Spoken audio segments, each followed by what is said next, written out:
This is 411 Elm Street, is the former home of the Texas School Book Depository in Dallas, Texas. The cameraman is going to do a walking tour of the crime scene, and the camera is now heading out toward the plaque on the wall, which in 1988, when this tape is shot, acknowledges that Lee Harvey Oswald allegedly, to use the word on the plaque, fired the shots at the president from the 6th floor window of this building, the window on the right, on November 22nd, 1963. The camera is panning around the building. To the right of the building, to the west, is a parking lot. That's Elm Street. To our front is that cars driving down there. That's Houston Street. Could you stop the tape here, sir? That is the street aiming toward the camera, in which the motorcade was diverted from Main Street and turned onto this street heading toward the camera so that it could turn to its left and down to the fateful Elm Street route. All right. And stop it here. This building to the east of the Texas School Book Depository, to our left, is the Dal Tex building, and it is from those windows, or windows a little higher, not in the picture, that some critics of the Warren Report have claimed the true rifleman who shot the president from the back was stationed. There were fire escapes on that building at the time of the shooting, and the angle down to the west on Elm Street is a direct angle into the president's back, as opposed to the angular shot that would have been required from the 6th floor of the depository. Now those cars are heading down Elm Street. The camera walks across and into the heart of the JFK crime scene. But again, that's the parking lot behind the depository to the west.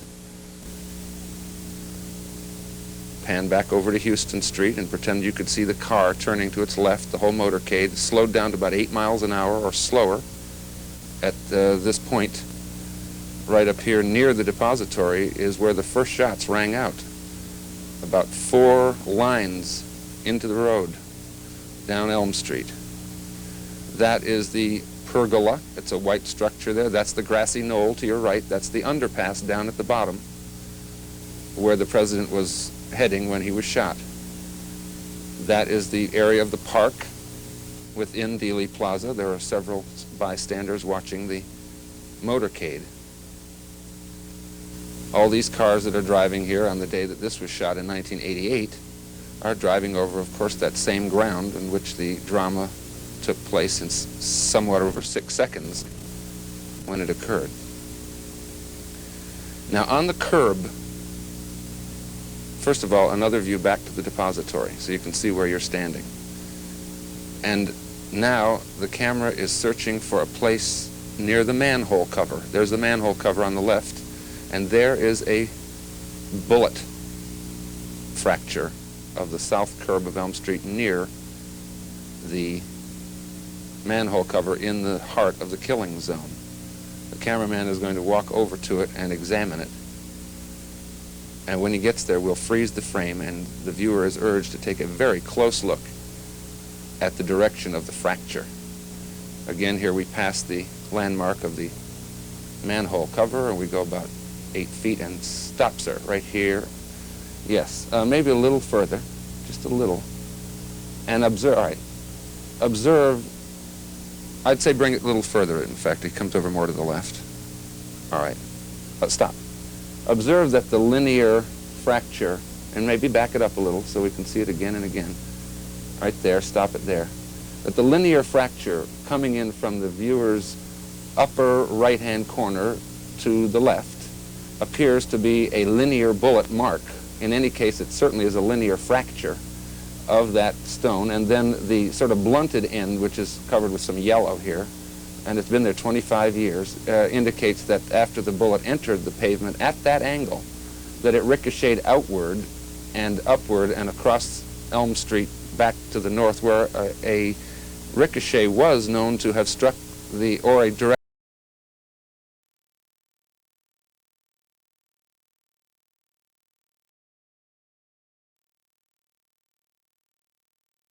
Linear mark leads us to aim our camera in the direction that it is going and carry on.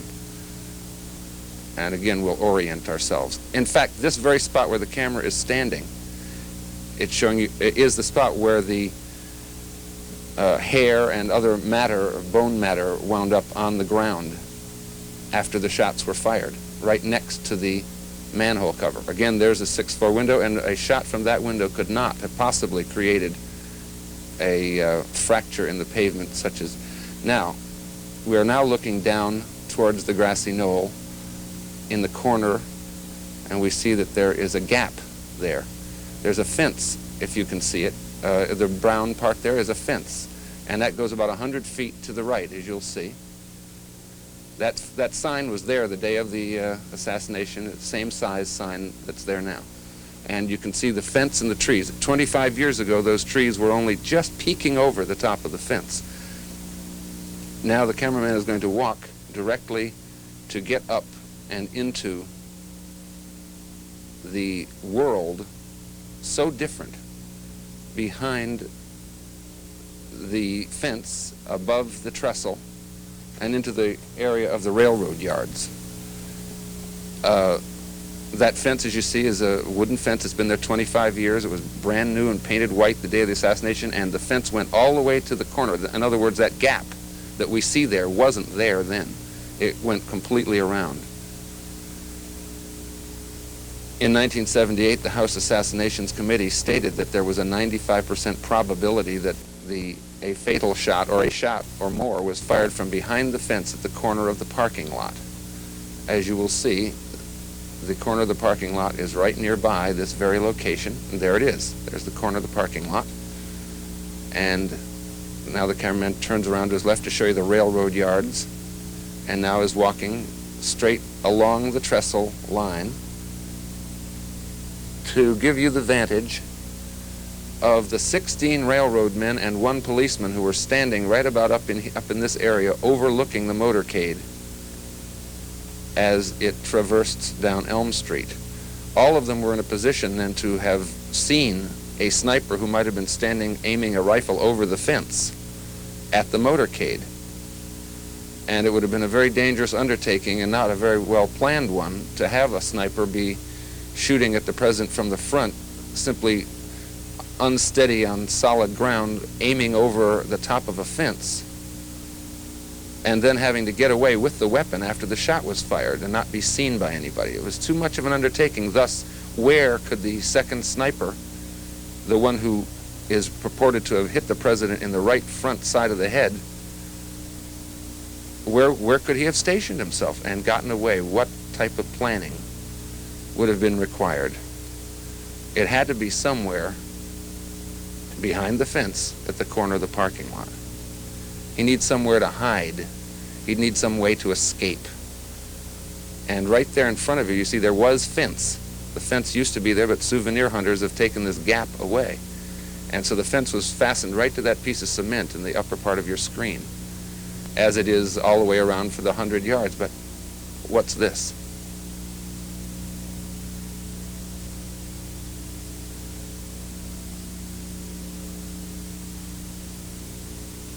A 6-foot deep by 3-foot by 3-foot shaft, cement lined. You see the metal piece there that used to have a grate solidly affixed to the top of it. At the bottom, there is a hole, which is a drain pipe, 18 inches wide, man-sized, so that a sniper would merely have needed to have aimed the rifle over the top lip, underneath the fence, through a broken slat, perhaps, in the fence, taken a shot, and then have simply let the lid fall over his head, locked it from the inside, and then headed down with the rifle to the sewer system and away. Or had the opportunity to throw the rifle perhaps into that hole, disassembled or assembled, and then emerge from this hidey hole at his leisure, hours or even days after the event, totally undetected. The only way to prove such a theory, however, is to take a look and see that the cement in the thing was built during the time the trestle itself was built. That was in 1935 and 36. And then to aim the camera as if it were a sniper scope into the heart of the crime scene, and to see whether or not a matchup can be made with that known place in the killing zone where the bullet struck the curb and made the linear bullet mark, aiming in this direction. And now, if you will slow down the camera, slow it now, stop, bring that car back, and stop it a little further ahead so we can see the yellow mark. A little more, stop. Observe, the yellow mark is right at the tail fin of the car. And you notice to the left of that, you see the manhole cover. If the shot that had hit John Kennedy, as the Zapruder film indicates, was a shot from this location here, in other words, below the level of the fence, somebody sitting in the back right-hand seat in that car, as you can see in this photo, in this still, if their head were hit on the right side, the consonant autopsy and other films related to it would show that that's, of course, where the shot came from. And if the bullet then glanced off the head, having done the damage, and dove into the curb at the tail light of the car where the yellow mark is that indicates a bullet did hit the curb on that date, at that time, in that direction, then you have the answer as to where the second shooter would have, and in fact had to have, shot from in order to have made both the fatal wound to the right side at an angular level of about 30 degrees, which we see here, and then create the fracture in the curb. And now if you let the car go,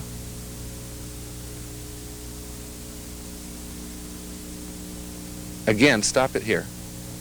Again, the spot between the yellow mark, which is the bullet mark, and the manhole cover, which is about 5 or 6 feet from there, is the exact spot which photos, well known to all assassination researchers, and printed in a book known as Forgive My Grief by Penn Jones Jr., a researcher. There are photos taken that day of a policeman and several other people standing at that very spot examining bone and hair matter which emerged and wound up on the ground right next to that manhole cover, thus validating the theory, of course, that once hit on the right side, that all these things flew to the left and back, and the president himself, as known in the Zapruder film, was forced on the seat to be to his back and to his left into the arms of his wife. If you go on. The motorcycle that was riding to the left was also affected by that shot. Now the camera will draw back and show you the sight as it looks to the naked eye. When in a sniper scope, you're practically up on it. And now the last thing that we can do is get up from the spot and walk around to the area and show the viewer what the second gunman would have had to go through if he wasn't in that hole. If you'll hold on, I think he's going to turn back. Go ahead, let it go. Hold on, stop it there. Where these tourists are standing in 1988, when this tape was taken, there's a parking lot here, still here. The trees you see there are very lush now. 25 years ago, they barely broke the cover of the fence. All right. We're going to go down to the other end of the fence, where the public has been led for 25 years to believe, if there had been a second gunman, that that's where he would have been, behind this corner of the fence, in this corner of the parking lot. And prepare to stop it in a moment, as soon as we have a good view. All right, now, stop it. Bring it back. I want to see, that's it. See, the manhole cover is right there. You see the little white gap in the south curb over there. That's the manhole. And as you know, a few feet to the right is the bullet mark. A shot from here would have been laterally, directly, straight at a 90-degree angle into the car. It would have affected the president's wife. It would have changed the direction of the bullet, and certainly it would have changed what is evident on the Zapruder film, i.e. that he was shot from the front right and not from the direct right. And that's why this view of the killing zone, indicating that there might have been a gunman at this point, appears not to have any validity when taken with the rest of the known evidence that is known about the autopsy and that is seen in the Zapruder film. All right? And the film ends at this point.